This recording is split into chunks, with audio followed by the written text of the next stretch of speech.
thieves broke into an insurance office in Ireland. Okay. Okay, so they broke into it. They're going to rip things off because I guess somebody walked in and saw a really big safe in the back. And they said, okay. And they said, well, wait till tonight. We're going to break in. We're not going to break into the safe. We're going to steal the safe. Why does an insurance place have a safe? I don't know. I mean, it was probably there when they bought the place. Who knows? I mean, sometimes when you buy a house, there's a safe already in the house because somebody owned it before you. Right, but I guess they had. is it a prop? Did they? Who designed their office? Somebody from theater. It was funny because I was in business a couple of months ago, and they had this massive safe in the back, and I said, "How the hell did you get that back here?" Because it used to be on a train for Wells Fargo. I mean, this is a massive safe. Right. So when they bought the place, I don't know how they got it in there, but they're never going to get it out because it probably weighs as much as a car. Too expensive, yeah. But these people saw a safe and it was pretty big, and they said, you know what? We could probably carry this thing out. So we're going to break in late at night. We're going to steal the safe. So the manager of the insurance company comes back in the next morning and the whole walls are broken down. The safe is gone. So they went through all this trouble to take the safe. And the manager said, hey, by the way, we were going to throw that safe away because there's nothing in it. We never use it. It was too big to move. So it's a prop. So thank you. We're an insurance company. We don't actually have anything here. They actually did everything we do is online. They did us a favor by taking the safe out. Now we don't have to pay somebody to move the safe. They did it for us. They should leave some trash next time, just big trash bags, and just but do like a Scrooge McDuck thing where you paint the big dollar signs on there, like a big bag of money. This is a big bag of money. You should take it. Put it in like a cloth bag. Ignore the word hefty.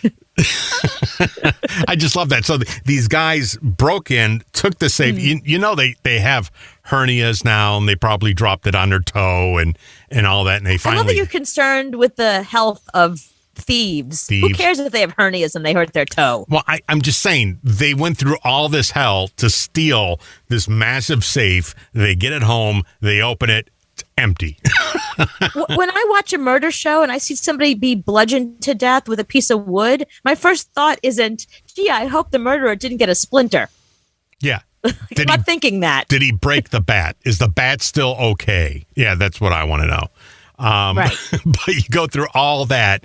You're going to have to hire somebody. You got to bring over one of your friends that does that puts the ear thing on and listens to the safe. Oh, yeah. You got to listen. Right. So you got that one friend that can do that. So it probably took them 3-4 days to open up the safe. They finally open it. Nothing in there. And now you got this big, huge safe in your living room, and your wife is going to yell at you, and there's nothing in the safe.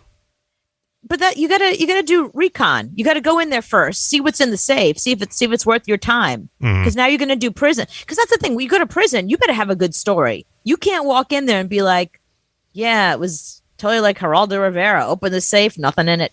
Well, you tell everybody in jail that it was loaded, and it's waiting for you when you get out in 10 years. I guess if you're a criminal, you're probably also not very honest. I just realized you don't have to tell the true story. You don't tell the real story. I would be a terrible criminal because I'd be afraid to lie because I'd be like they could just Google me and find out. They don't have Google in jail. They don't have Google?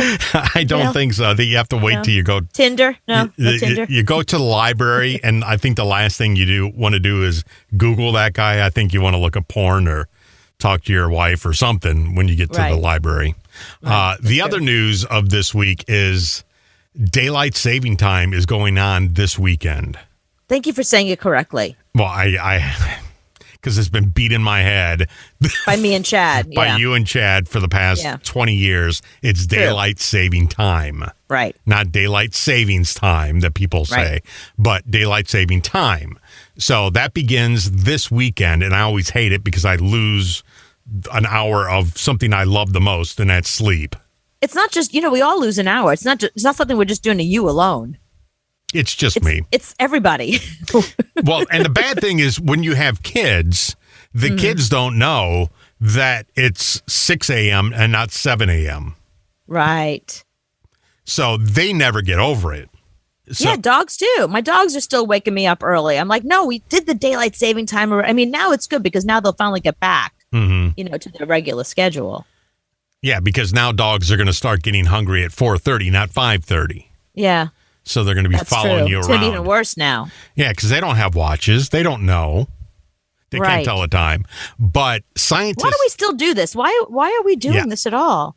we need to get rid of it at some point. Well, no, Arizona, Hawaii, American Samoa, Guam, Puerto Rico, and the Virgin Islands all do not do daylight saving time. So Arizona doesn't, but Arizona doesn't. everybody around them does.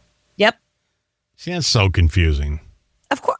It's already confusing because, like, my friends that are out there, I got to figure out, like, what time should I call you? Well, are you 3 hours earlier? You're 4 hours earlier? Or has it all caught up and now you're like 12 hours earlier? Like, is it like calling London?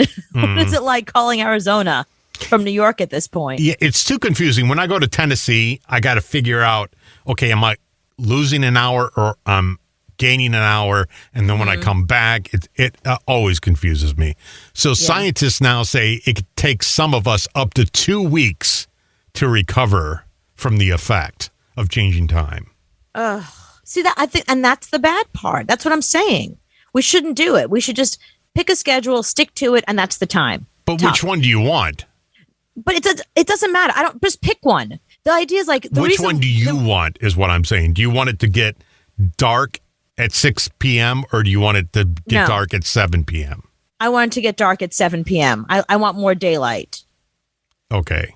I want more daylight. I want more time in my I'm a late night gal. I like to walk the dogs, later in the day. I want to walk them in the light, not in pitch black.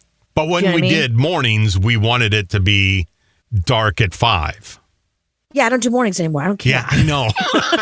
But we could any day get a morning gig, and then there goes that, and we're going to want to wake up or go to bed at 5 p.m. I don't care. Just pick one is what I'm saying. The back and forth is so bad for your sleep. It's so bad for everything. And I don't care. I know that the phones all change by themselves, but there's always one idiot that you make a brunch plan with and they don't show up. That Sunday. Oh, I didn't realize.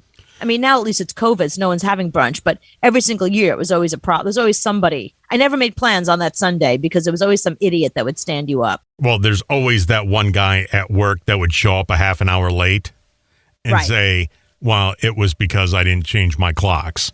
That's what I'm saying. And now there's no excuse. I mean, except for your oven and maybe your microwave, everything else is digital. It changes itself. I got to take clocks off the wall.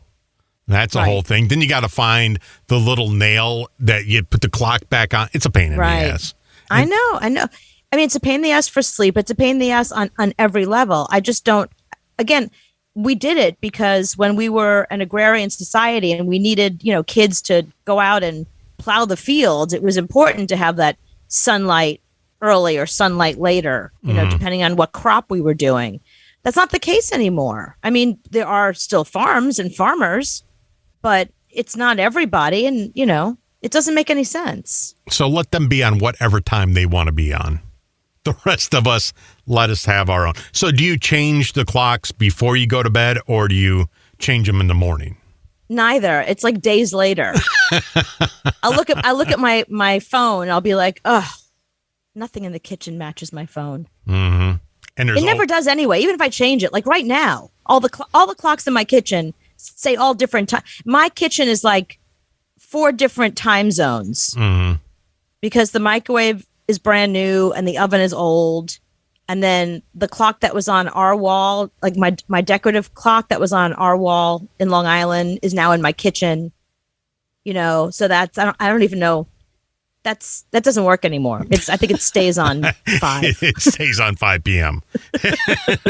So sometimes it's right. I haven't put a battery in that. I haven't done anything with that in years. So twice a day I look at it and go, it's right.